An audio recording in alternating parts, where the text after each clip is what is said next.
These are all the movies I watched in March, ranked from worst to best. There's quite a bit, so let's get into it. Right at the bottom, we got The Electric State. Yeah. Next, I have The Last Jedi. This movie pissed me off. Next, I have The Rise of Skywalker. This movie pissed me off a little less. Next, I have Attack of the Clones. Not much going on in this one. Kind of just whatever. Next, I have Solo, a Star Wars story. I've said it once before. I'll say it again. The definition of a mid-Star Wars movie, just really just, again, middle of the road. Devoid of color, kind of bland, but okay. Next is The Force Awakens. A decent movie, I had a decent time. I didn't mind it. I had fun. The introduction to this new trilogy was okay.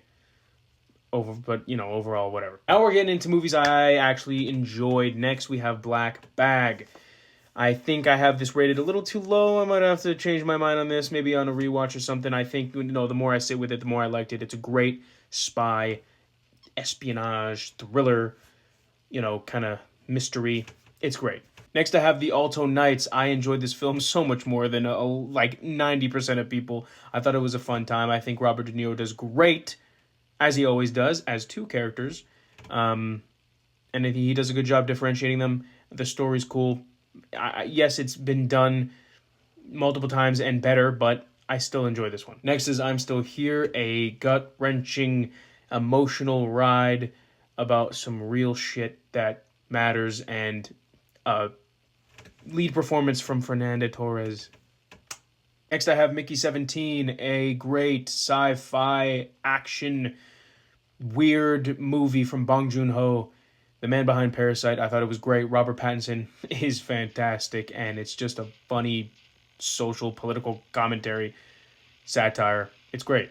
Next is Full Metal Jacket, directed by Stanley Kubrick. Just a crazy, devastating anti-war film with some great performances and haunting imagery. Next is The Phantom Menace, just a great, fun Star Wars movie that I had a blast with. I loved the characters. Qui-Gon Jinn is dope, and Darth Maul's dope.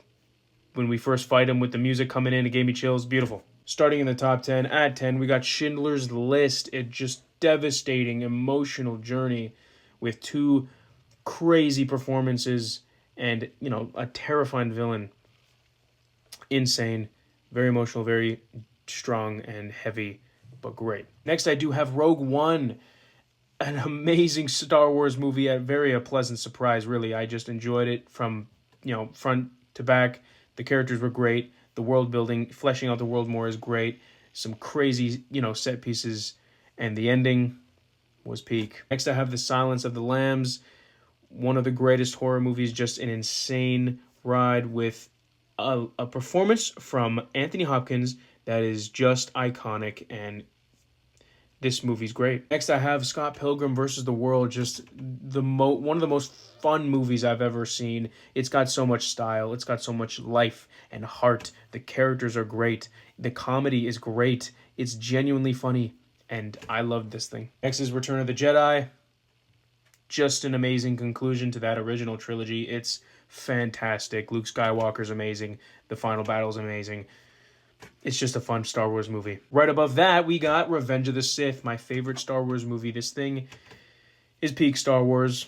I can't stress it enough. I can't say any more things about it. It's great. The final act is great. Peak. Next, Dead Poet Society.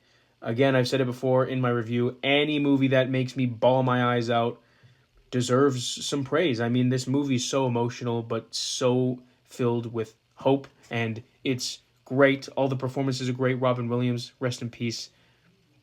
It's I want to say it's a feel-good movie, but it's also got some very devastating moments, but still, it's such a good movie. Starting the top 3, these are some heavy hitters now. Number 3 is Goodfellas. As far back as I can remember, I always wanted to be a gangster. This movie is the gangster movie. It is so crazy. It's fast-paced. It's intense. It doesn't stop for a moment. It's so quotable. It's got so much life. It's it's great. Number 2, The Godfather Part 2. It is an iconic piece of cinema. It's history. But my favorite movie I watched this month is a little more iconic, and it's The Godfather. I think, for me personally, I gravitate more towards the first Godfather than the second one, but I think they're both, fantastic movies. But The Godfather is just so, again, iconic, and make an offer you can't refuse. And the offer is putting this movie at 1. That's it. Those are all the films I watched ranked. Let me know what you think. Have you seen any of these films? What did you watch in March? Let me know. And take it easy.